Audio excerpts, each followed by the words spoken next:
पिताश्री पिताश्री पिताश्री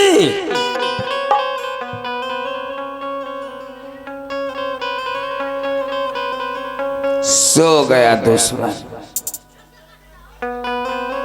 सो गया दुश्मन।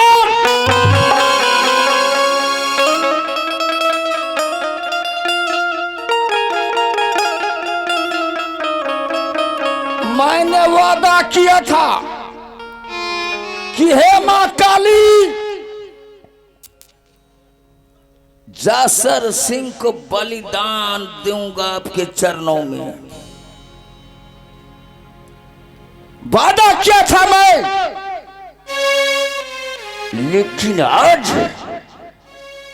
ये बड़े पिता नहीं, झगड़ो सिंह के लिए दुश्मन है।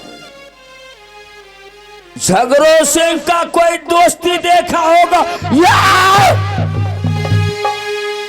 दुश्मनी नहीं। झगड़ू से जो दोस्ती करता है उस दोस्त को निभाना अच्छी तरह जानता है झगड़ू। अगर झगड़ू से कोई दुश्मनी करता है उस दुश्मन को जड़ से उखाड़ के फेंकना अच्छी तरह जानता है झगड़ू से। पोसाल छागर काली माँ गए, क्या गए चोरा।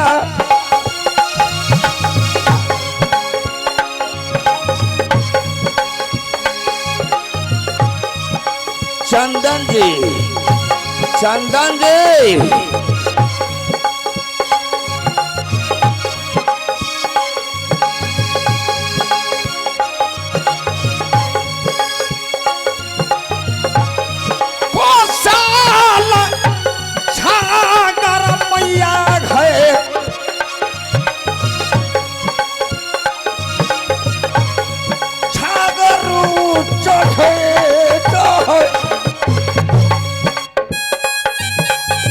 भाई चंदन जी,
पिताश्री दुश्मन आ गया झगड़ू के कब्जा में।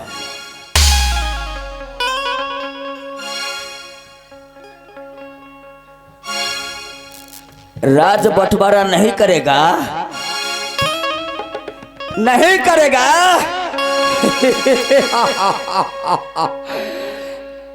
राज बंटवारा नहीं करेगा पिताश्री।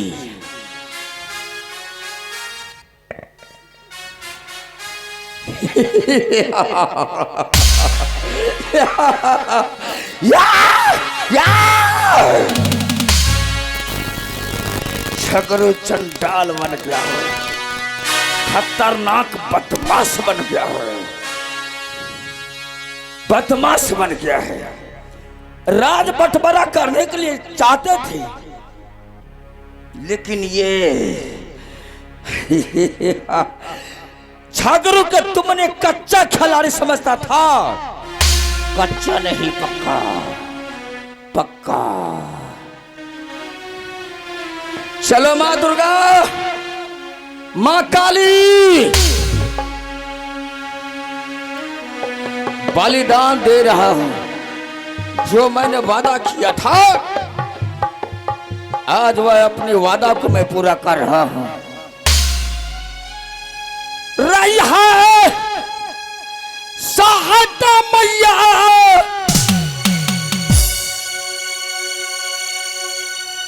काली के हम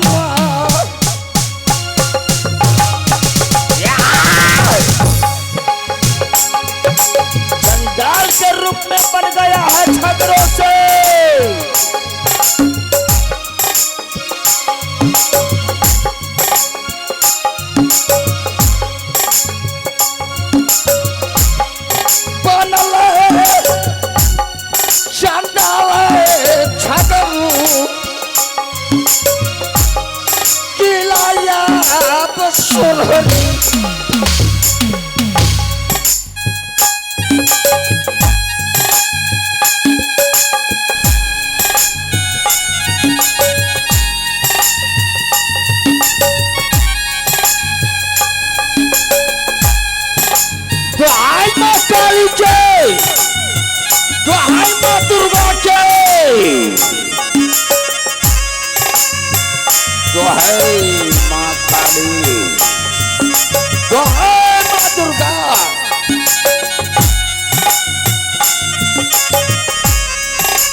यही वह दुश्मन का सर है।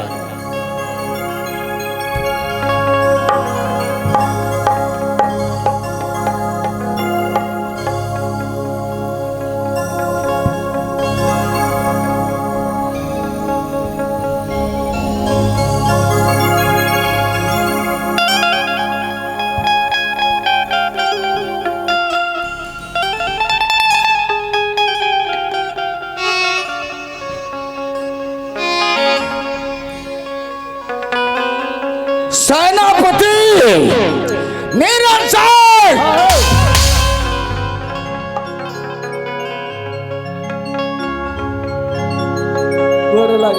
खुश रहो। मैंने जो वादा किया था, आज झगड़ू सिंह अपने वादा को पूरा कर चुका है। अरे वो जूता ले, जूता, हाँ जूता पकड़।